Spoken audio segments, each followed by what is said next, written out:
너 진짜 이혼할 거야? 이 나이에 혼자 감당할 수 있겠어? 친구가 조심스럽게 그렇게 묻던 날, 저도 겁이 안 났던 건 아닙니다. 그래도 그 집에서 더 버티는 것보다는 차라리 혼자 사는 외로움이 낫겠다고 생각했습니다. 평생 참아온 결혼 생활을 끝내고 66살에 이혼을 결심한 것도 그래서였습니다.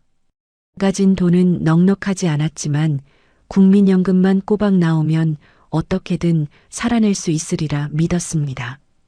처음엔 저도 마지막 정산만 무리 없이 끝나면 늦게나마 제 자리를 찾을 수 있을 줄 알았습니다. 하지만 이혼한 뒤 딱 3개월 만에 저는 그 생각이 얼마나 순진했는지 알게 됐습니다. 더 기막힌 건 저를 힘들게 만든 건 가난이 아니라 사람이었다는 점입니다. 그들은 왜 끝까지 제 숨통부터 막으려 들었던 걸까요? 시작 전 구독과 좋아요로 함께 해주시고 어느 지역에서 듣고 계신지 댓글로 한 번씩만 남겨주세요. 그곳에 행복이 닿길 바라겠습니다. 그 말을 입 밖에 내기까지 얼마나 걸렸는지 모릅니다. 결심이 선 것도 어느 날 갑자기가 아니었습니다. 오래, 아주 오래 마음속에서 그 말을 굴리고 또 굴리다가 어느 순간부터는 더 이상 굴리는 것조차 힘들어진 뒤였습니다. 늦었다는 말도 들었습니다. 주변에서는 그 나이에 무슨 이혼이냐고 이제 와서 뭘 더 바라느냐고 했습니다. 그런 말을 들을 때마다 저는 속으로 생각했습니다. 나이가 들었다는 게 이 집에서 계속 참아야 한다는 뜻인가요?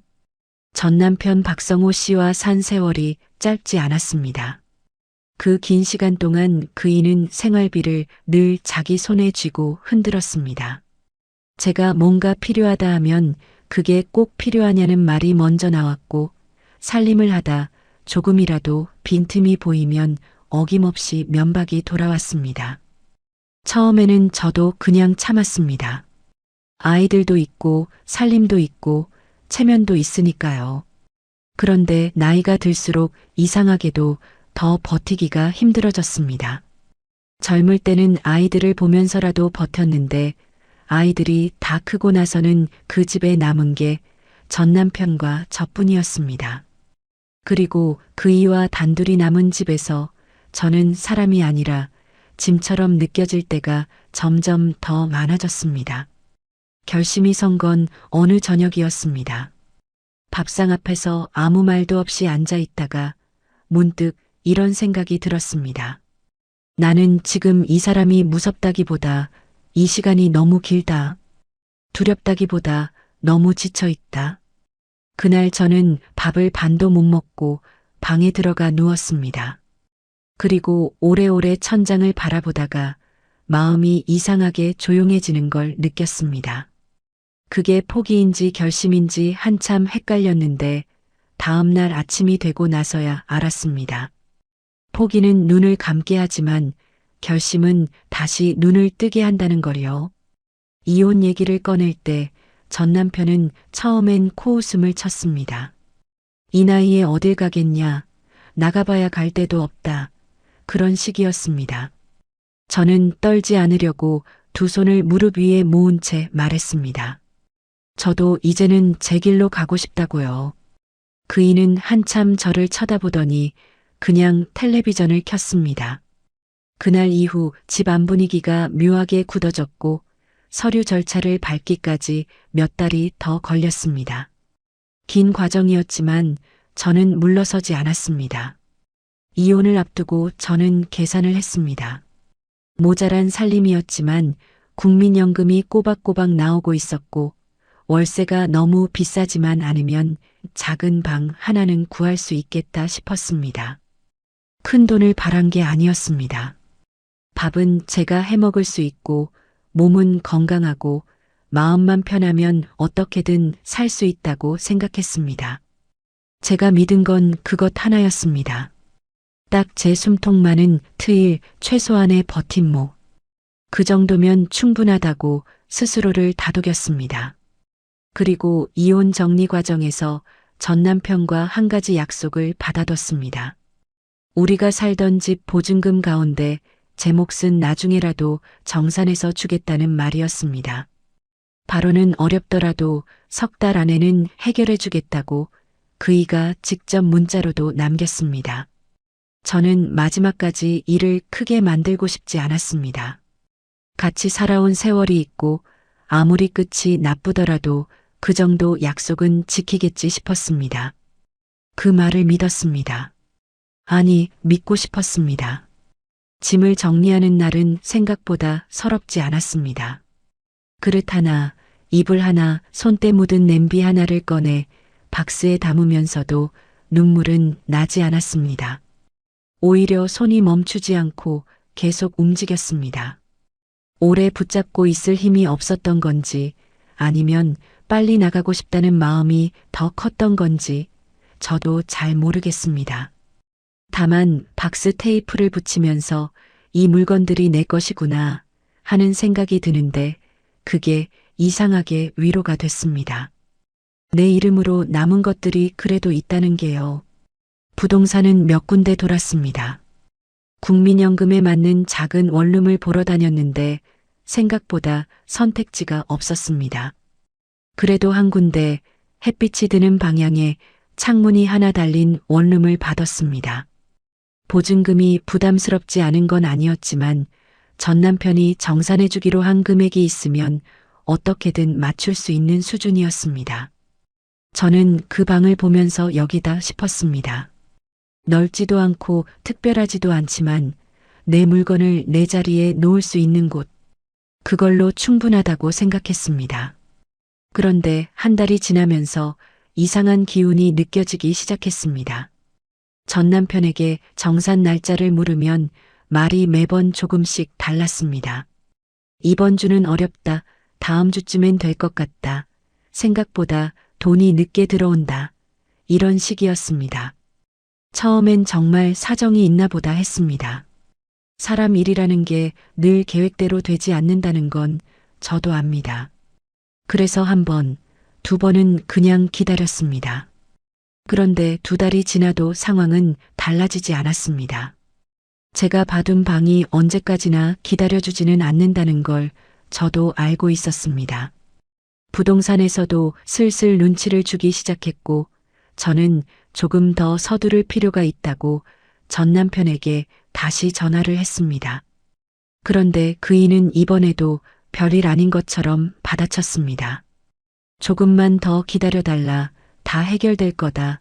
너무 급하게 굴지 말라. 그 말이 반복될수록 제 손이 조금씩 떨리기 시작했습니다. 화가 난 건지 불안한 건지 아니면 속이 더부룩한 건지 구분이 되지 않는 감각이었습니다. 그때부터 저는 뭔가 이상하다는 걸 느끼기 시작했습니다. 말이 자꾸 달라진다는 건 사정이 어려운 게 아니라 뭔가 다른 이유가 있다는 뜻이라는 것도요.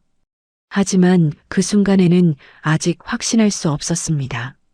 설마 그냥 진짜 어려운 거겠지. 저는 스스로 그렇게 다독이며 하루를 더 넘겼습니다. 그런데 지금 돌아보면 그 설마 하는 마음이 제가 가장 후회하는 부분입니다. 그 설마가 얼마나 비싼 대가를 치르게 될지 그때의 저는 아직 몰랐으니까요. 3달 약속은 그렇게 조용히 지나갔습니다. 약속한 날이 지나도 전 남편에게서는 아무 연락이 없었습니다. 저는 그 날짜를 핸드폰 메모에 적어두고 하루를 기다렸습니다. 그리고 이틀을 더 기다렸습니다. 그래도 연락이 없었습니다. 먼저 전화를 걸었을 때 그이는 전화를 3번 만에 받더니 요즘 좀 복잡한 게 있다며 짧게 말을 끊었습니다. 저는 전화를 끊고 나서 한참 핸드폰을 내려다봤습니다. 뭔가 목구멍이 꽉 막혀 있는 것 같은데 말이 나오지 않는 감각이었습니다. 그날 밤 저는 방에 앉아 처음으로 두려움을 느꼈습니다. 이혼을 결심할 때도 짐을 쌀 때도 부동산을 돌아다닐 때도 없던 감각이었습니다. 이 돈이 정말 안 오면 어떡하지? 그 생각이 처음으로 선명하게 들어오는데 손이 차가워지는 게 느껴졌습니다. 국민연금 하나만 믿고 나온 제게 그 보증금 정산이 없으면 방을 계약할 방법이 없었습니다. 그건 그냥 불편한 문제가 아니라 갈 데가 없어진다는 뜻이었습니다. 66살에 이혼한 뒤에 갈 데가 없다는 게 어떤 말인지 그 밤에 처음으로 제 몸으로 느꼈습니다. 저는 그날부터 석 달이 비참한 3개월로 바뀌어 갈 거라는 걸 아직은 몰랐습니다. 받았던 방이 곧 다른 사람에게 넘어갈 거라는 것도, 제 짐이 창고에 들어가게 될 거라는 것도, 친구 집 작은 방 한쪽에서 발소리까지 줄여가며 지내게 될 거라는 것도요. 그저 그날은 다음 날 아침에 다시 한 번 더 전화를 해봐야겠다는 생각만 했습니다. 혹시 내일은 다를지도 모른다고 그 희망 하나에 기대어 눈을 감았습니다. 그런데 그 전화가 저를 더 깊은 수렁으로 끌고 가는 시작이 될 줄은 그때는 꿈에도 몰랐습니다. 그는 왜 하필 제가 정말 나가야 할 순간부터 약속을 흐리기 시작했던 걸까요? 석 달째가 되던 날 아침, 저는 눈을 뜨자마자 핸드폰을 확인했습니다. 혹시 밤사이에라도 전 남편에게서 연락이 왔을까 싶어서였습니다. 문자도 없었고 부재중 전화도 없었습니다. 화면은 조용했습니다. 저는 핸드폰을 내려놓고 천장을 한참 바라봤습니다. 숨을 들이쉬는데 가슴이 무거웠습니다. 불안이라는 게 이런 건가 싶었습니다. 두렵다기보다는 뭔가가 조여드는 느낌. 말로 설명하기가 어렵지만 그날 아침의 그 감각은 지금도 선명하게 기억납니다. 부동산에서 연락이 온 건 그날 오전이었습니다. 제가 받았던 원룸, 햇빛이 드는 방향에 창문이 달려있던 그 방이 다른 분께 넘어갔다는 말이었습니다. 중개사는 미안하다고 했습니다. 기다려드렸는데 계약이 안 되니 어쩔 수 없었다고요. 저는 알겠다고만 했습니다. 전화를 끊고 나서도 한동안 손에서 핸드폰을 놓지 못했습니다. 그 방을 처음 봤을 때 여기다 싶었던 마음이 이상하게 천천히 식어드는 게 느껴졌습니다. 그냥 방 하나가 없어진 게 아니라 제가 그려뒀던 그림 하나가 지워지는 느낌이었습니다. 저는 그날 오후에 전 남편에게 다시 전화를 걸었습니다. 이번엔 말을 부드럽게 시작하지 않았습니다. 받았던 방이 다른 사람에게 넘어갔고 계약금 날짜가 더 이상 미뤄지지 않는다고 했습니다. 그러니 정산을 언제 해줄 수 있는지 날짜를 하나만 정확히 말해달라고 했습니다. 그런데 전 남편은 잠깐 침묵하더니 이렇게 말했습니다. 조금만 더 기다려달라. 이번 주 안에는 어떻게든 해볼게. 저는 그 말을 듣고 이번 주라는 게 언제냐고 다시 물었습니다. 그랬더니 그이는 목소리가 살짝 높아지면서 왜 그렇게 자꾸 다그치냐고 했습니다. 저는 더 말을 잇지 못했습니다. 목이 잠겼습니다.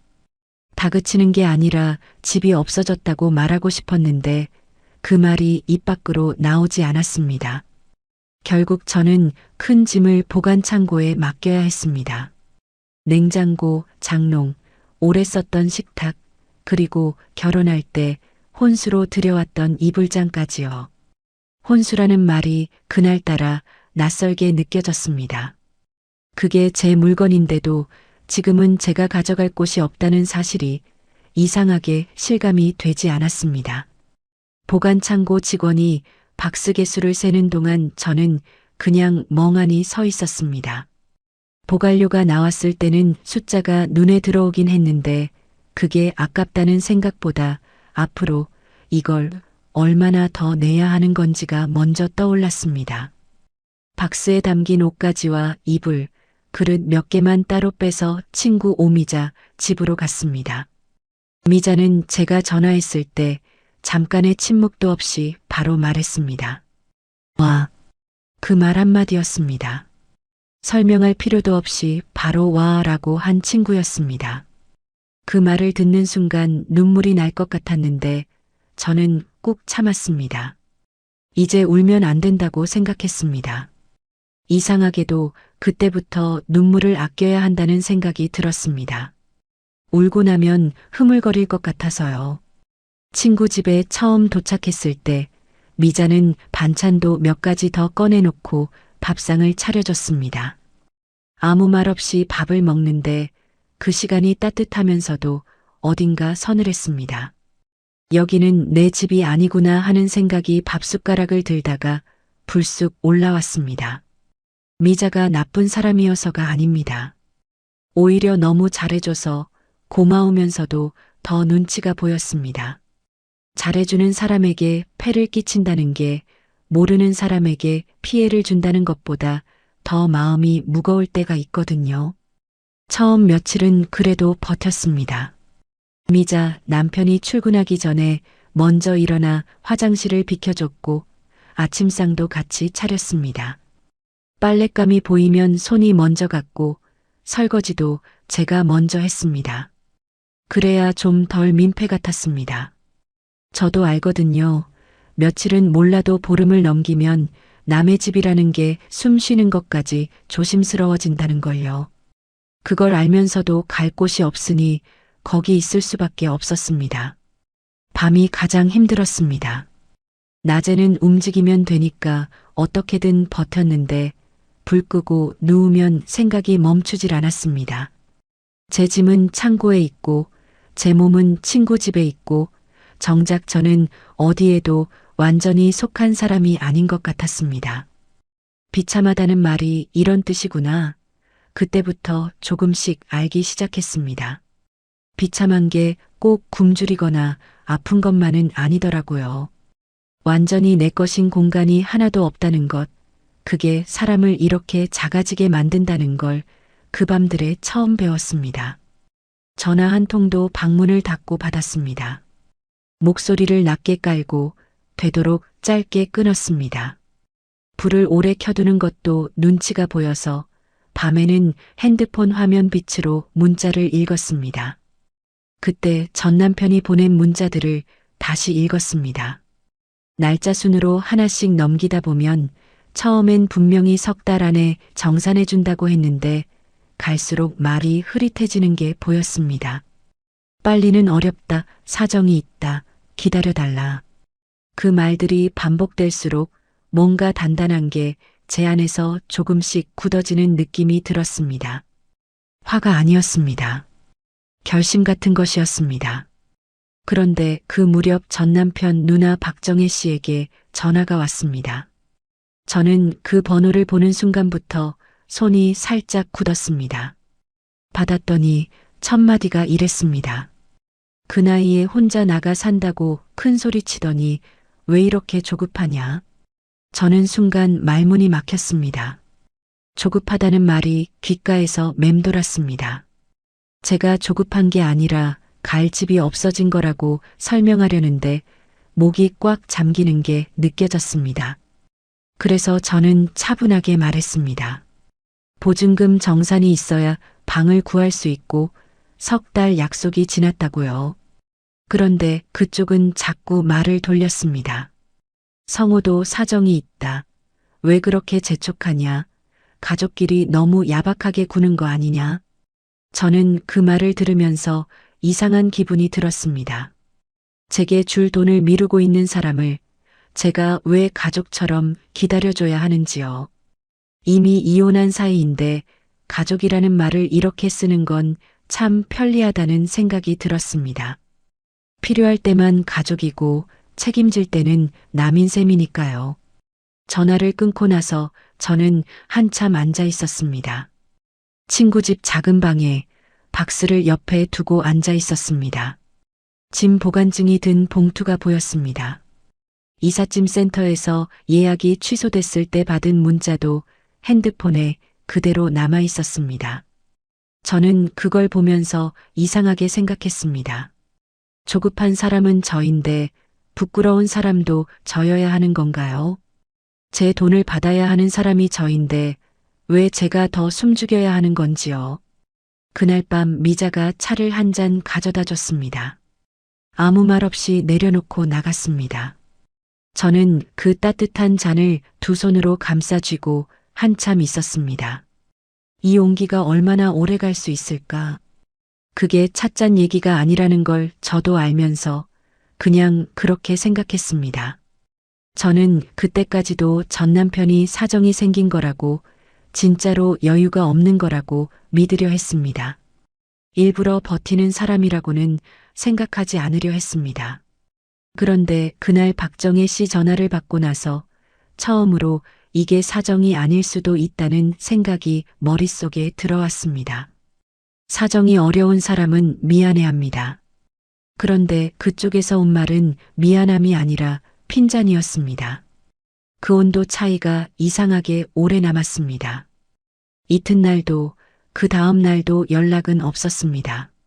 저는 친구 집 작은 방에서 아침을 맞고 낮을 버티고 밤을 넘겼습니다. 발소리를 줄이고 웃음소리를 낮추고 되도록 공간을 작게 쓰려고 했습니다. 그게 당연한 것처럼 몸에 배어가고 있었습니다. 그 사실이 어느 순간 가장 무서웠습니다. 비참함에 익숙해지고 있다는 느낌이요. 이래선 안 된다고 생각했습니다. 이대로 있다가는 정말 제 목까지 통째로 사라지는 게 아닐까요? 며칠이 더 지나도 전 남편에게서는 아무 연락이 없었습니다. 저는 기다리는 것도 이제 한계라는 걸 느꼈습니다. 전화를 해도 말이 돌고 문자를 보내도 답이 늦거나 짧게 끊겼습니다. 이대로 친구 집에서 하루하루를 넘기다가는 정말 아무것도 달라지지 않을 것 같았습니다. 저는 결심했습니다. 직접 만나야겠다고요.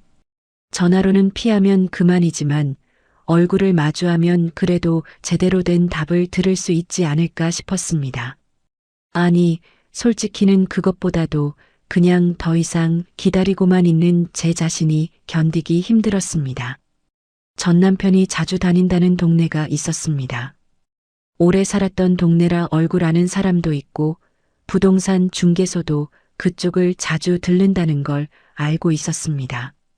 저는 그날 오전에 미자 집을 나서면서 별로 큰 기대는 하지 않았습니다.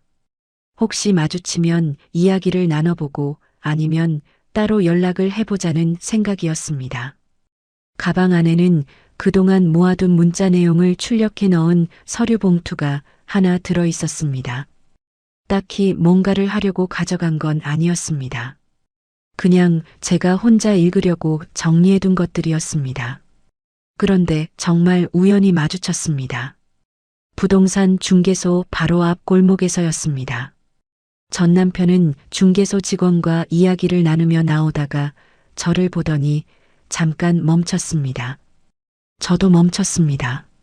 서로 한 박자씩 늦게 반응한 것 같았습니다. 저는 먼저 말을 꺼냈습니다. 차분하게 목소리를 낮춰서 정산 날짜를 다시 한번 여쭤봐도 되겠냐고요.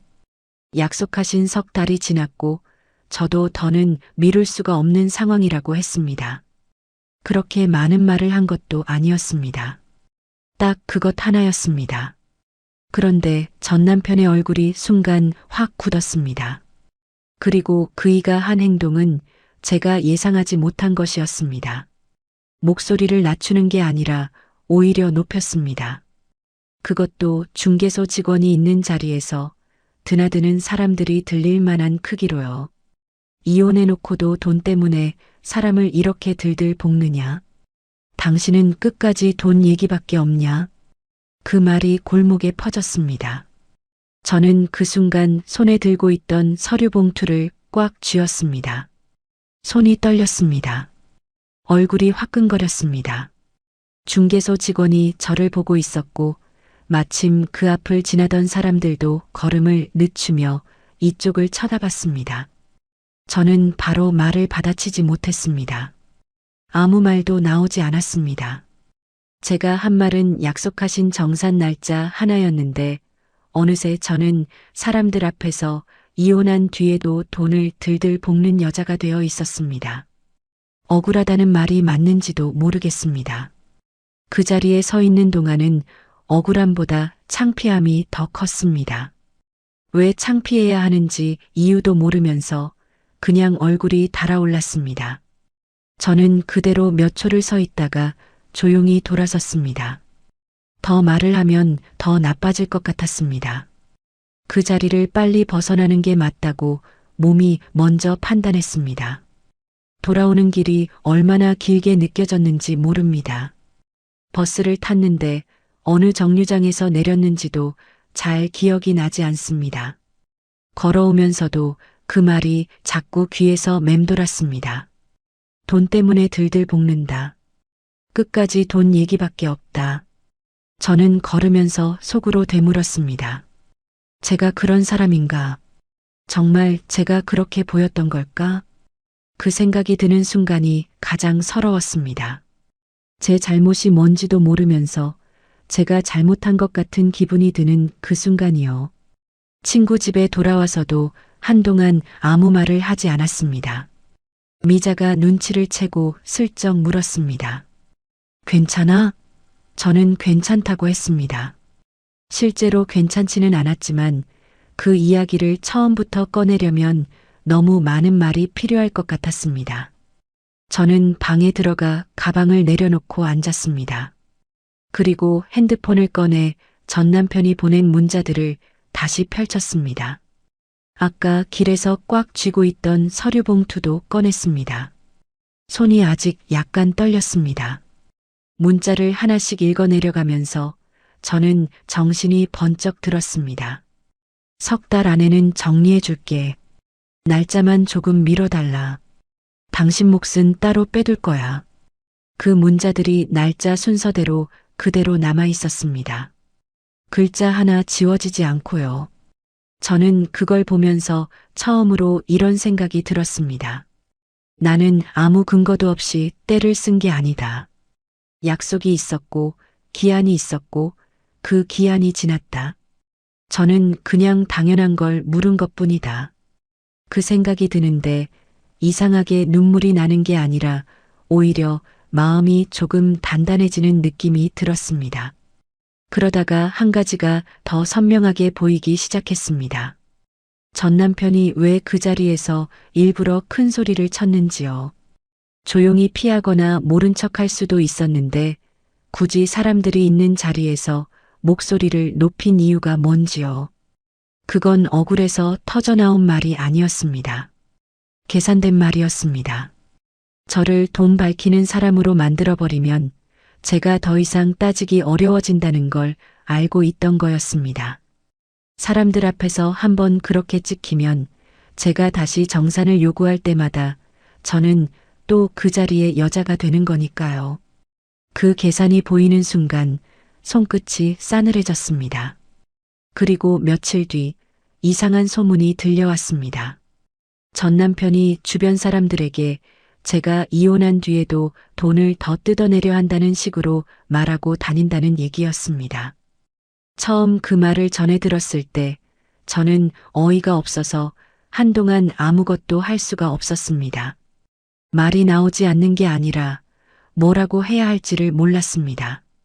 제 몫을 달라는 게 왜 탐욕이 되는지, 약속을 어긴 사람이 왜 당당한 얼굴을 하고 다니는지 이해가 되지 않는데 이해하려고 애쓰다 보니 머리가 멍해졌습니다. 그런데 생각하면 할수록 하나씩 맞아들어가는 부분이 있었습니다.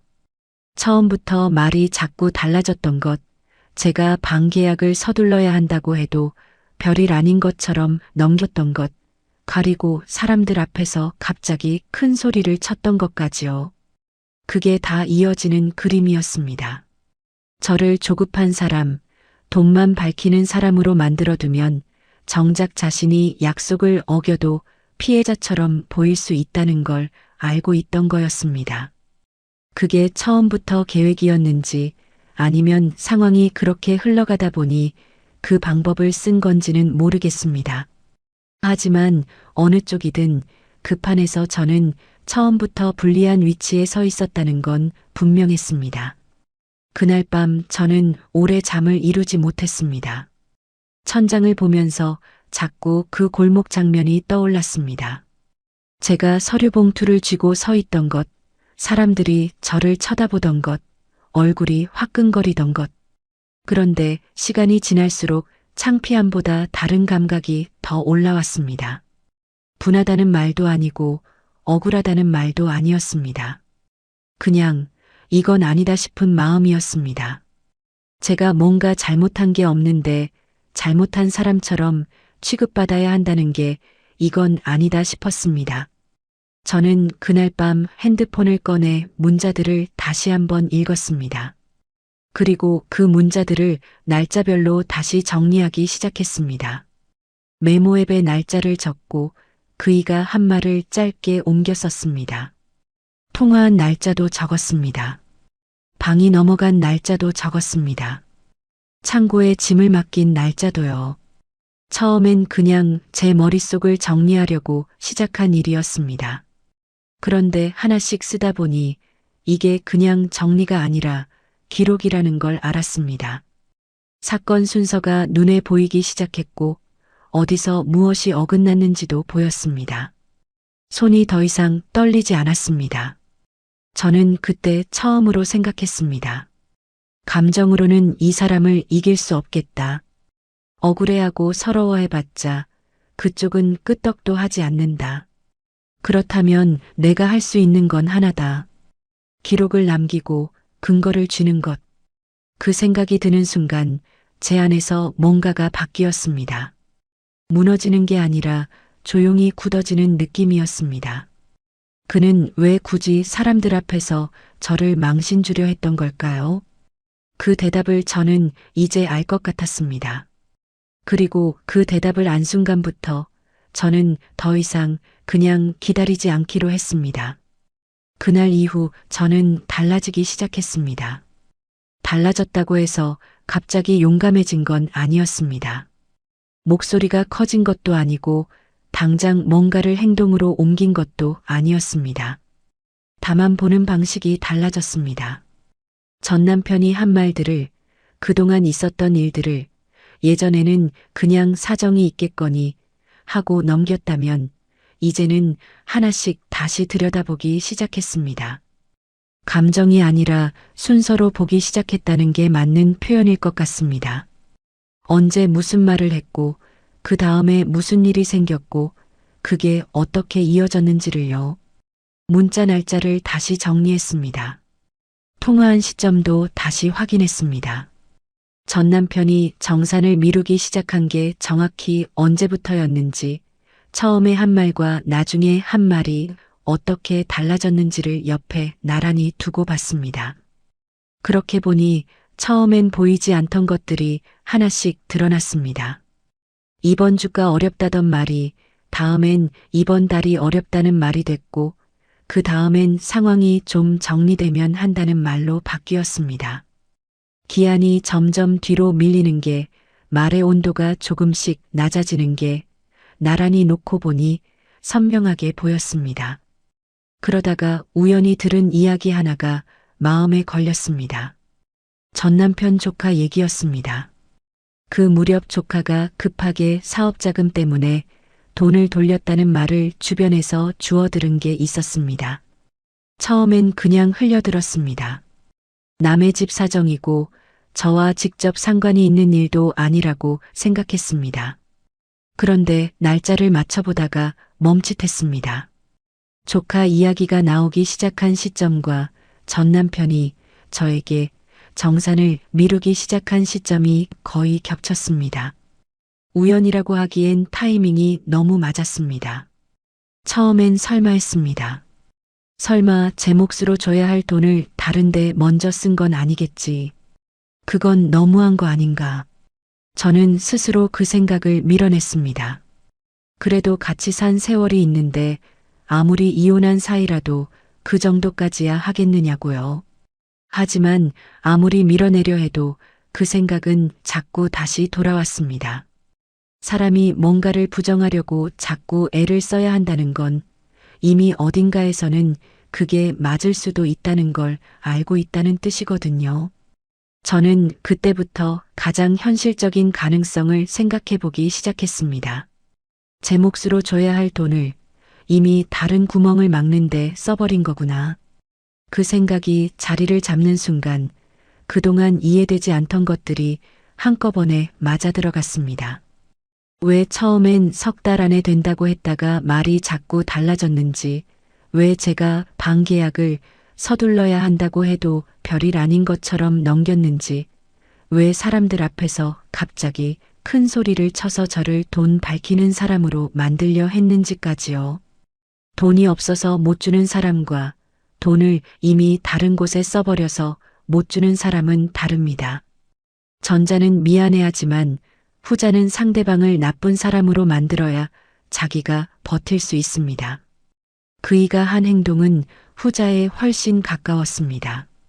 그걸 알고 나서는 박정혜 씨와 나눈 통화도 다시 들렸습니다. 며칠 뒤 전 남편 누나와 또 통화가 됐습니다. 그쪽은 이번에도 요즘 누구나 사정이 있다. 가족끼리 너무 야박하게 굴지 말라는 식으로 말했습니다. 저는 그 말을 듣는데 이번엔 흔들리지 않았습니다. 오히려 이상하게 차분해졌습니다. 제게 줘야 할 돈을 쥐고 버티는 사람에게 왜 제가 가족처럼 이해해줘야 하는지 도무지 납득이 되지 않았습니다. 더 이상 납득하려고 애쓰지도 않았습니다. 저는 짧게 말했습니다. 약속하신 기한이 지났고 저도 더는 기다리기 어렵습니다. 그리고 전화를 끊었습니다. 끊고 나서 손이 약간 떨렸습니다. 화가 나서가 아니라 제가 처음으로 그 말을 짧게 끊었다는 사실 때문이었습니다. 늘 길게 설명하고 이해시키려 하고 사정을 받으리려 했는데 이번엔 그러지 않았습니다. 이상하게 그게 무서우면서도 후련했습니다. 그날 밤 저는 친구 집 작은 방에 누워 한참을 생각했습니다. 처음부터 다시 돌아봤습니다. 이혼을 결심했을 때 전 남편은 3달 안에 정산해준다고 했습니다. 그 말을 저는 믿었습니다. 믿을 수밖에 없기도 했고 믿고 싶기도 했습니다. 그런데 지금 생각해보면 그이가 그 말을 할 때 이미 제 몫이 어디로 갈지 알고 있었던 건 아닐까 싶었습니다. 약속은 해두되 실제로는 그 돈이 이미 다른 방향으로 흘러가고 있었던 거라면 처음부터 저는 기다릴수록 불리한 판이었던 셈입니다. 그 생각이 드는 순간 가장 서러운 건 배신감 같은 게 아니었습니다. 제가 처음부터 만만하게 보였겠구나 하는 게 더 컸습니다. 늦은 나이에 이혼한 사람, 당장 기댈 데도 없고 성격상 일을 크게 버리지도 못할 것 같은 사람. 그러니까 조금 뒤로 미뤄도 괜찮겠다고 봤던 거겠지요. 참고 기다리다가 결국 포기할 거라고요. 그 판단이 맞았기 때문에 이렇게까지 밀어붙인 거겠지 싶었습니다. 억울하다기보다 그게 더 마음이 시렸습니다. 그런데 한편으로는 그 생각이 저를 다시 일으켜 세우기도 했습니다. 만만하게 봤다면 만만하지 않다는 걸 보여주면 된다. 포기할 거라고 봤다면 포기하지 않으면 된다. 말로 하는 게 아니라 근거를 가지고 움직이면 된다.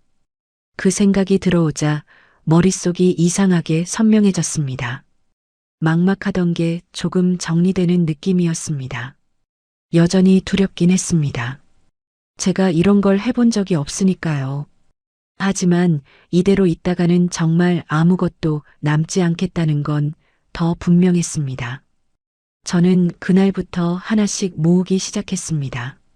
문자 기록은 이미 날짜별로 정리해뒀습니다. 거기에 이삿짐 센터 예약 취소 문자도 다시 찾아서 따로 저장했습니다. 짐 보관 창고 영수증도 봉투에서 꺼내 펼쳐봤습니다. 날짜가 찍혀 있었습니다. 제가 얼마나 오래 실제로 피해를 입고 있는지가 그 종이에 고스란히 담겨 있었습니다. 부동산에서 방이 넘어갔다는 연락을 받은 날짜도 적어뒀습니다.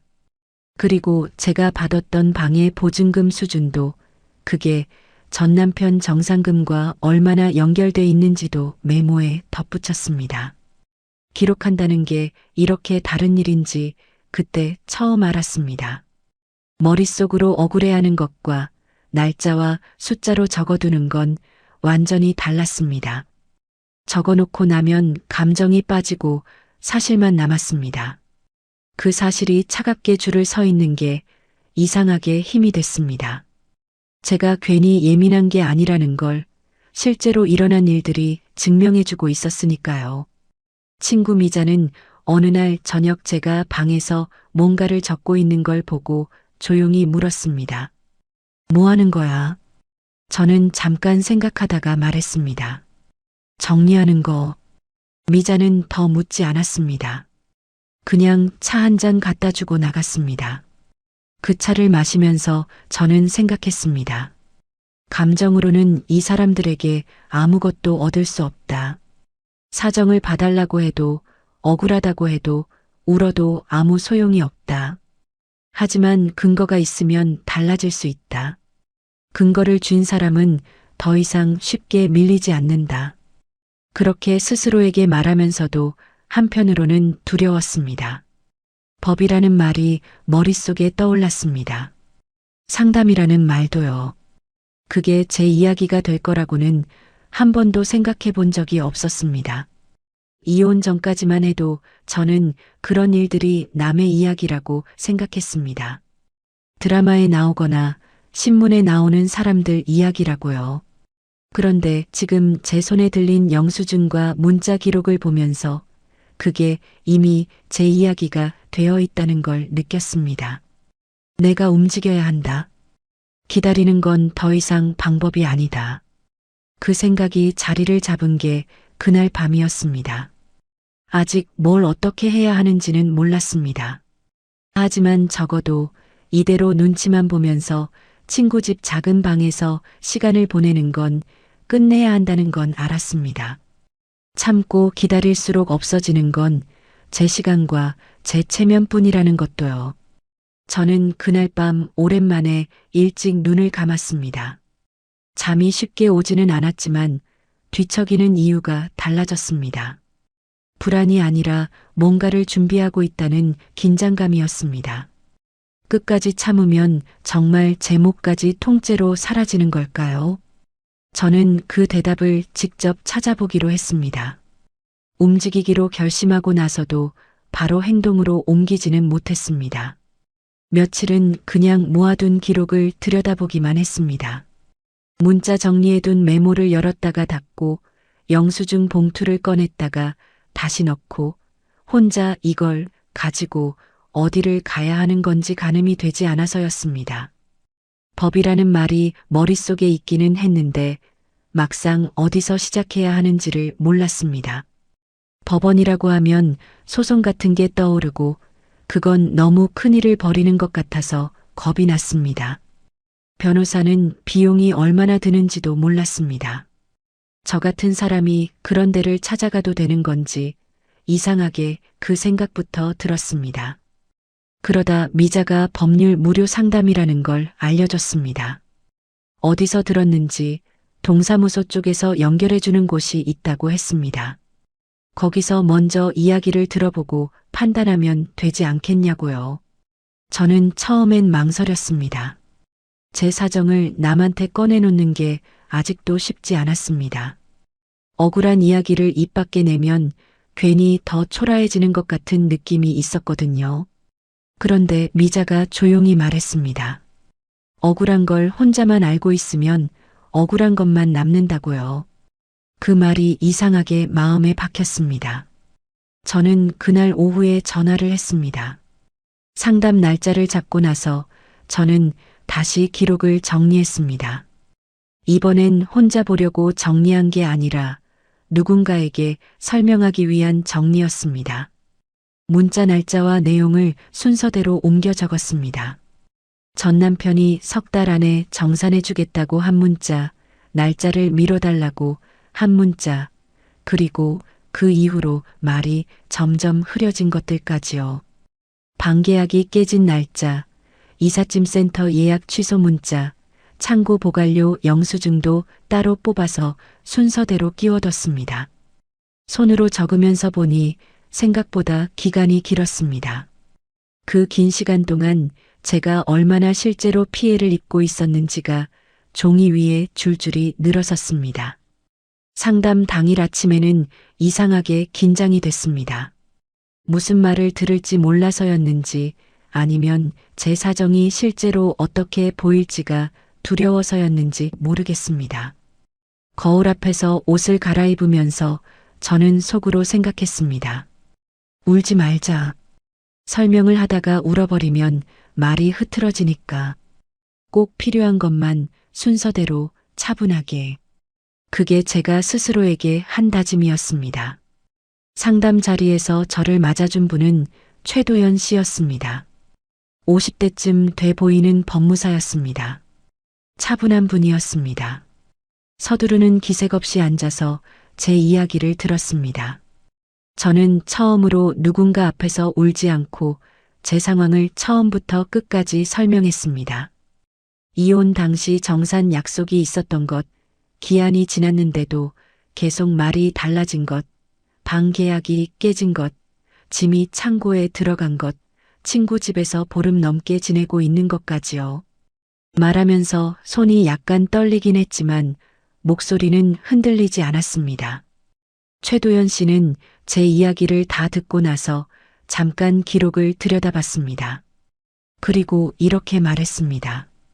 지금 필요한 건 감정 싸움이 아니라 기록입니다. 가져오신 것들이 실제로 효력이 있습니다. 그 말이 이상하게 크게 들렸습니다.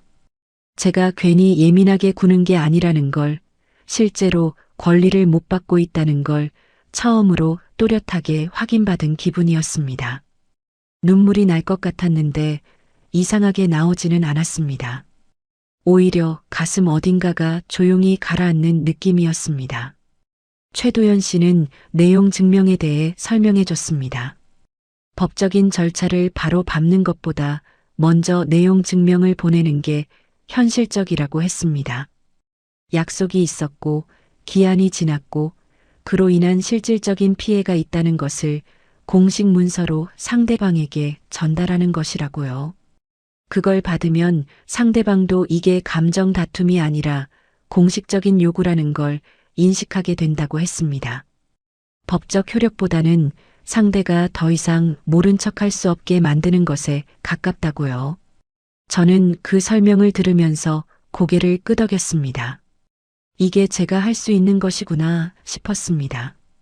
며칠 뒤 내용 증명이 완성됐습니다. 정산 약속이 있었다는 사실, 약속한 기한이 이미 지났다는 것, 그로 인해 실제 주거 이전이 지연되고 있으며 보관료와 같은 실질적 손해가 발생하고 있다는 것, 그리고 일정 기간 내에 지급되지 않을 경우 법적 절차를 밟겠다는 내용이 담겨 있었습니다. 문서를 받아들고 읽는데 손이 잠깐 멈췄습니다. 이게 제 이름으로 나가는 문서구나. 이게 진짜 시작이구나. 그 생각이 들었습니다.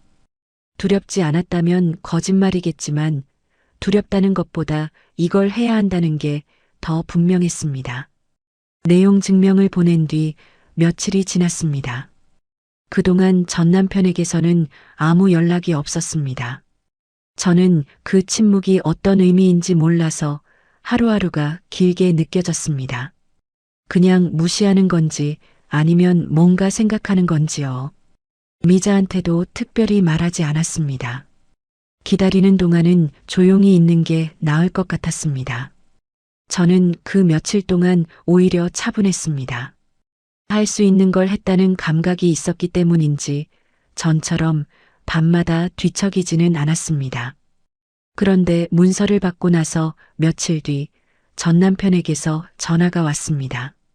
핸드폰 화면에 그 이름이 뜨는 걸 보면서 저는 잠깐 숨을 골랐습니다. 그리고 받았습니다. 첫 마디가 일을 왜 이렇게 크게 만드느냐는 말이었습니다. 목소리가 낮았습니다.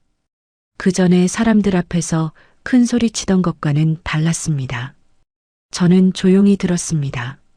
그이는 서로 좋게 끝낼 수 있지 않겠냐, 굳이 이런 방식으로 해야 하겠냐는 말을 이어갔습니다. 저는 한참 듣다가 짧게 말했습니다. 좋게 끝내자고 석 달을 기다렸습니다. 그리고 전화를 끊었습니다. 끊고 나서 손이 떨렸습니다. 그런데 이번엔 무서워서 떨린 게 아니었습니다. 뭔가 오랫동안 참아왔던 게 조용히 풀리는 느낌이었습니다. 그렇게 당당하던 사람이 문서 한 장 앞에서 목소리가 낮아졌습니다. 저는 그 온도 차이를 몸으로 느꼈습니다. 정말 떳떳했다면 왜 그 문서 한 장에 그렇게 급해졌을까요? 며칠 뒤에는 박정혜 씨한테서도 연락이 왔습니다. 예전과는 말투가 달랐습니다. 전에는 제가 야박하다, 조급하다, 가족끼리 왜 그러냐 했는데 이번엔 서로 감정 상하지 않게 잘 정리하자는 식이었습니다. 저는 그 말을 듣고 피식 웃음이 나왔습니다. 웃어서는 안 되겠다 싶어 참았지만요. 제가 친구 집에서 보름 넘게 발소리까지 줄여가며 지낼 때는 아무도 제 체면을 걱정해주지 않았습니다. 제 몫을 정식으로 요구하는 문서가 나가고 나서야 다들 조용해지고 다들 좋게 정리하자는 말을 꺼냈습니다. 저는 그때 비로소 알았습니다. 참고만 사는 사람은 만만해 보여도 근거를 쥔 사람은 더 이상 쉽게 밀 수 없다는 거리요. 그게 법이 무서워서도 아니고 갑자기 제가 강해진 것도 아니었습니다. 그냥 제가 실제로 겪은 일들을 날짜와 기록으로 정리해서 문서 한 장에 담았을 뿐인데 그게 그토록 오래 저를 흔들어 온 사람들의 태도를 바꿔놓았습니다. 억울해하고 서러워하고 친구 집 작은 방에서 숨죽이고 있던 저는 아무것도 바꾸지 못했는데 기록을 든 저는 달랐습니다. 최도연 씨가 상담 자리에서 했던 말이 다시 떠올랐습니다. 지금 필요한 건 감정 싸움이 아니라 기록이라고요. 그 말이 그냥 상담사의 조언이 아니라 제 삶에서 실제로 작동한다는 걸 저는 그 전화를 받고 나서야 온몸으로 이해했습니다. 감정은 상대방이 무시하면 그만이지만 기록은 무시할 수가 없습니다. 날짜가 찍혀 있고 문자가 남아 있고 영수증이 있고 그게 문서로 묶여서 공식적으로 전달되면 아무리 큰 소리 치던 사람도 더 이상 모른 척할 수 없게 됩니다. 그렇게 당당하던 사람들은 왜 기록 앞에서만 조용해졌을까요? 저는 그 질문을 오래 붙들고 있었습니다. 그리고 결국 이런 생각이 들었습니다. 처음부터 그들이 믿은 건 제가 기록하지 않을 거라는 거였습니다. 참기만 하고 울기만 하고 결국 포기할 거라는 거였습니다. 그 계산이 틀렸다는 걸 보여준 것, 그게 내용 증명 한 장이 한 일이었습니다. 저는 이제 다음이 보이기 시작했습니다. 아직 끝난 건 아니었지만 판이 조금씩 달라지고 있다는 건 느껴졌습니다. 드디어 제 차례가 오고 있었습니다. 내용 증명을 보낸 뒤부터 상황은 조금씩 달라지기 시작했습니다. 달라진다는 게 갑자기 극적으로 바뀌는 건 아니었습니다. 전 남편이 어느 날 갑자기 미안하다고 하거나 당장 돈을 들고 나타나는 그런 일은 없었습니다. 다만 그전까지 버텨오던 방식이 더 이상 통하지 않는다는 걸 그쪽도 느끼기 시작한 것 같았습니다. 연락이 뜸해지는 게 아니라 오히려 조금씩 들어오기 시작했습니다. 짧고 조심스러운 연락이었습니다. 전과는 온도가 달랐습니다. 저는 그 온도 차이를 놓치지 않았습니다. 전 남편과 다시 이야기를 나눈 건 내용 증명을 보내고 열흘쯤 지났을 때였습니다. 이번엔 제가 먼저 연락하지 않았습니다. 그이 쪽에서 만나자고 했습니다. 장소는 조용한 카페였습니다. 저는 가기 전에 기록 정리해둔 것들을 다시 한번 훑어봤습니다. 새로 챙길 건 없었습니다. 이미 다 있었습니다. 가방에 봉투를 넣고 나서면서 이상하게 마음이 가벼웠습니다. 두렵다기보다는 이제 할 말을 하러 간다는 느낌이었습니다. 카페에서 전 남편을 마주했을 때 그의 얼굴이 예전과 달라 보였습니다. 그 전에 사람들 앞에서 큰 소리치던 얼굴이 아니었습니다. 어딘가 피곤해 보였고 말을 꺼내기 전에 한참 커피잔만 내려다봤습니다. 저는 먼저 말하지 않았습니다. 기다렸습니다. 그이가 먼저 입을 열었습니다. 사정이 있었다. 급한 데가 생겼다. 그렇게까지 오래 끌 생각은 아니었다는 말이 이어졌습니다. 저는 그 말을 들으면서 고개를 끄덕이지도 가로젓지도 않았습니다. 그냥 들었습니다. 예전 같으면 그 말을 듣는 것만으로도 흔들렸을 텐데 이번엔 달랐습니다. 이미 너무 많이 흔들린 뒤였고 무엇보다 그 말들이 아무것도 되돌려주지 않는다는 걸 알고 있었습니다. 그이는 결국 정산을 하겠다고 했습니다. 한 번에 전부를 주기는 어렵고 나눠서라도 정리하겠다고 했습니다. 저는 그 말을 듣고 잠깐 생각했습니다. 나눠서라도 된다. 하지만 이번엔 날짜가 있어야 한다. 저는 조용히 말했습니다. 언제까지 얼마씩 주실 건지 오늘 여기서 정하고 싶다고요. 그이가 잠깐 머뭇거렸습니다. 저는 기다렸습니다. 결국 날짜와 금액이 정해졌습니다. 저는 그 자리에서 핸드폰 메모에 그 내용을 적었습니다. 전 남편이 그걸 보면서 표정이 굳었지만 아무 말도 하지 않았습니다. 저는 적고 나서 말했습니다. 확인하셨죠? 그이는 짧게 네 라고 했습니다. 그 대답이 그렇게 작게 들린 적이 없었습니다. 카페를 나오면서 저는 한동안 걸었습니다. 어디로 가는지도 별로 생각하지 않고 그냥 걸었습니다. 가슴이 후련하다기보다는 조용한 느낌이었습니다. 오래 팽팽하게 당겨져 있던 게 천천히 풀리는 것 같은 감각이요. 눈물이 날 것 같기도 했는데 이상하게 나오지는 않았습니다. 저는 걸으면서 생각했습니다. 이게 다가 아니다. 날짜가 지켜질 때까지는 아직 끝난 게 아니다. 그래도 이 자리까지 온 게 석 달 전에 저라면 상상도 못했을 일이었습니다. 약속한 날짜는 지켜졌습니다. 한 번에 깔끔하게 된 건 아니었습니다. 첫 번째 날짜엔 일부가 들어왔고 두 번째 날짜엔 나머지가 들어왔습니다. 입금 확인을 하면서 저는 한참 화면을 들여다봤습니다. 숫자가 맞는지 3번을 확인했습니다. 맞았습니다. 저는 핸드폰을 내려놓고 잠깐 눈을 감았습니다. 여기까지 오는데 얼마나 걸린 건지 그 시간이 한꺼번에 떠오르는 것 같았습니다. 창고 영수증을 끊던 날 친구 집 작은 방에서 발소리를 줄이며 지내던 밤들, 골목에서 사람들 앞에 서 있던 그 순간까지요. 그게 다 이 숫자 하나로 정리되는 건 아니었지만 그래도 이 숫자가 들어왔다는 사실은 제가 끝까지 포기하지 않았다는 증거이기도 했습니다. 저는 그 돈으로 방을 구했습니다. 오래 알아보지 않았습니다. 처음 봤을 때 여기다 싶은 곳으로 바로 계약했습니다. 넓지도 않았고 새집 냄새가 나는 곳도 아니었습니다.